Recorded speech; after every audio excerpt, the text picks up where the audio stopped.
16 বছর বয়সে যখন বিয়ে হয়েছিল তখন অনেক স্বপ্ন দেখেছিলাম। ভেবেছিলাম জীবনটা হয়তোবা অনেক সুখের হবে।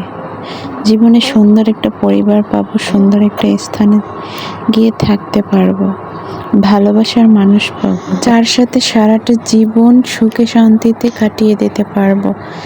কিন্তু এই ধারণাটা আমার একান্তই ভুল ছিল, কারণ শ্বশুরবাড়ির ভাত খাওয়া এতটা সহজও না। কথায় আছে পরের বাড়ির কুকুরটাও নাকি পর। তো আমার সাথেও সেই একই ঘটনা ঘটতে লাগলো। দিনের পর দিন অনেক কান্না করেছি, অনেক ভেঙে পড়েছি। আস্তে আস্তে নিজেকে বুঝিয়ে উঠতে পেরেছে যে না, এটা স্বাভাবিক, এটা হয়তোবা প্রত্যেকটা মেয়ের সাথেই হয়। আস্তে আস্তে দেখতে পেলাম আমার সব কিছুতেই ভুল হচ্ছে তাদের কাছে আমার কোনো কিছুই ভালো লাগছিল না। কেন জানি না তাদের সাথে মানিয়ে উঠতে পারছিলাম না। তারাও আমাকে হয়তোবা মেনে নিতে পারছিল না, এই জন্য আমি মানিয়ে নিতে পারছিলাম না। আমি আমার নিজ থেকে অনেক বেশি চেষ্টা করে দেখেছি, তাও দেখি কোনো লাভ হচ্ছে না। শুধু কি করতাম, শুধু কান্না করতাম, কারণ কান্না করা ছাড়া আমার আর কোনো উপায় ছিল না। কি আর করার, একটা মধ্যবিত্ত পরিবারের মেয়ের কি আর করার আছে?